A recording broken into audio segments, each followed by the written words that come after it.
The international football world is facing a full-scale managerial revolt tonight. France and Belgium have launched an open defiance against FIFA, accusing the scheduling committee of deliberately compressing European teams into 48-hour recovery windows while handing host nations and commercial favorites a protected 72-hour rest advantage.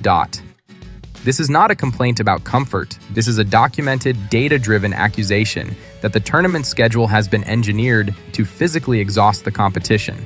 And the managers, the medical teams, and the player unions have all reached the same conclusion simultaneously. The revolt broke into public view at the precise moment the round of 16 schedules were confirmed, and it broke with a speed and a coordination that told you immediately this was not a spontaneous reaction. This was a planned, prepared, collective statement from managers who had been watching the scheduling data build across the entire group stage and had decided that the moment the knockout bracket locked was the moment to speak.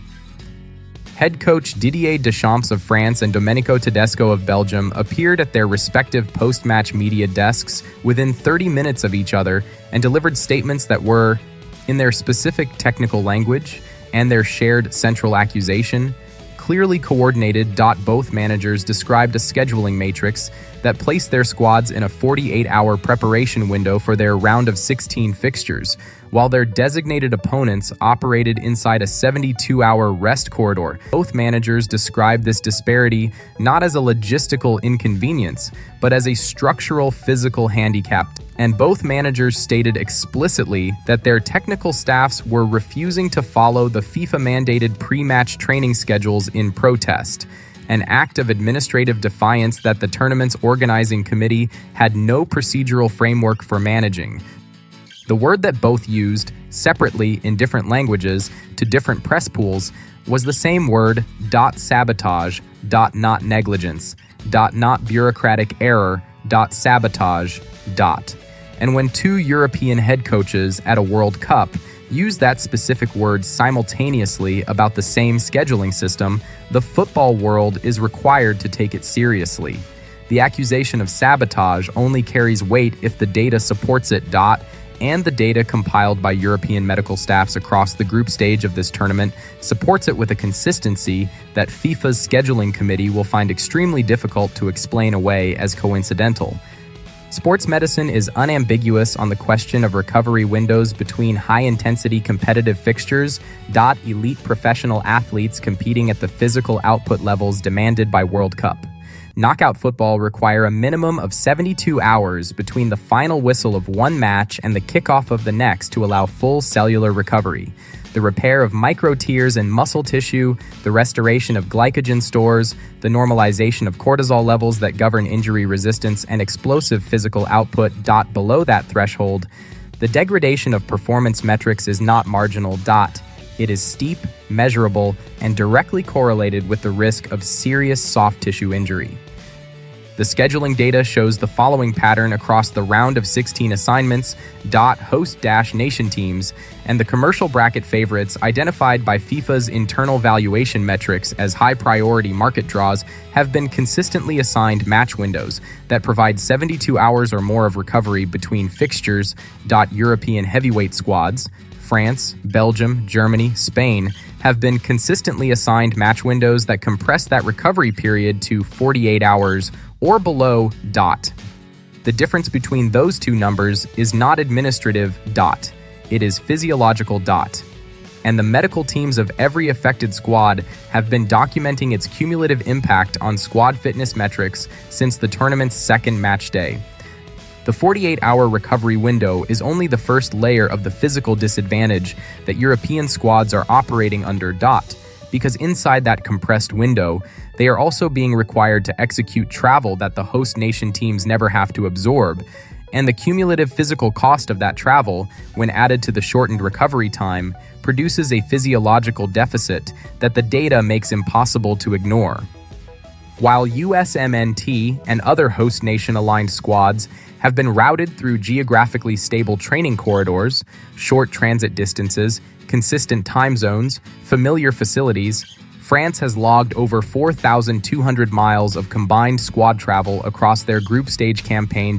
Belgium has crossed 3 separate time zones in the space of 12 days. The high-altitude pressure of long-haul flights suppresses immune function, disrupts sleep architecture, and accelerates the dehydration that undermines muscular recovery. Every hour spent in an airport transit zone is an hour not spent in a recovery facility. The FIFA Scheduling Committee controls both the match window assignments and the venue rotation that determines which teams travel where between fixtures. Both variables in this tournament have produced the same directional outcome. Host nation and commercial priority teams travel less, recover longer, and arrive at their knockout fixtures in measurably better physical condition than the European squads they are positioned to face. Whether that outcome is the product of deliberate design or catastrophic administrative negligence is the question the Revolt is demanding Zurich answer. The financial logic behind a scheduling system that consistently advantages host nation teams is not complicated, and it does not require conspiracy to explain.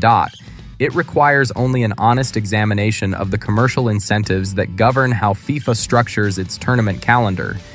Billion-dollar domestic media empires and local corporate sponsors funded the infrastructure of this World Cup on a single commercial assumption that US, Canadian, and Mexican teams would drive domestic primetime viewership through the advanced knockout rounds. The broadcast packages that underwrite FIFA's operating revenue carry valuation floors indexed to host nation participation in the quarterfinal phase and beyond. High-end stadium real estate syndicates in New York, Los Angeles, and Dallas built their return on investment models around the premium hospitality revenues that host nation knockout fixtures generate.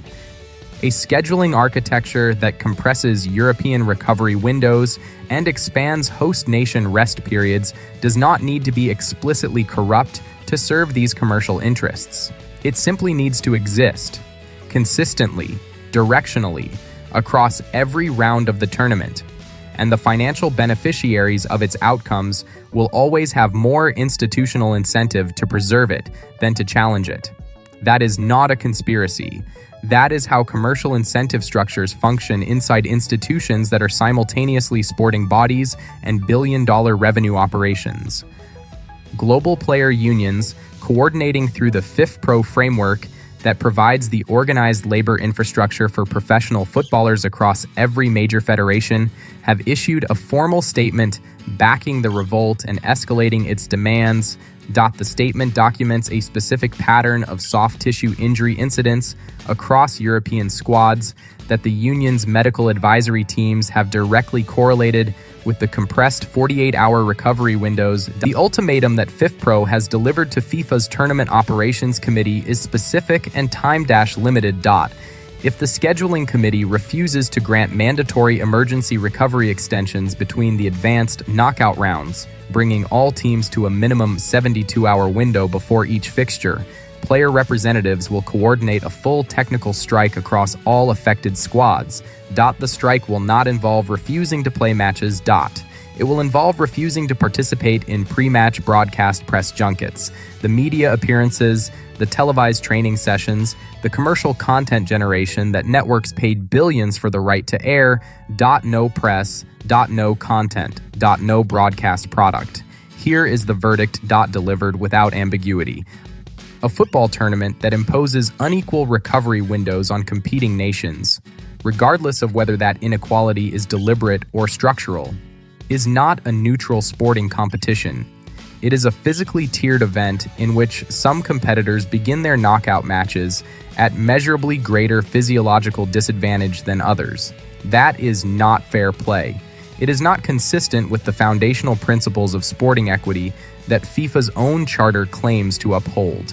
And it is not something that can be corrected after the fact, because the soft tissue injuries already sustained inside compressed recovery windows are injuries that cannot be uninjured before the next fixture kicks off. The recovery trap is not a conspiracy theory. It is a data set, a 72-hour versus 48-hour scheduling disparity, over 4,200 miles of documented European squad travel, a pattern of soft tissue injuries correlated directly with compressed recovery windows by the medical advisory teams of the world's most sophisticated player union, and a governing body that has responded with institutional silence. Did FIFA intentionally manipulate the recovery schedules to physically handicap European teams, Or is this an inevitable logistical nightmare that nobody inside Zurich has the courage to fix? Drop your verdict in the comments right now. Like the video, smash that subscribe button for real-time updates, and we will see you at the next file breakdown.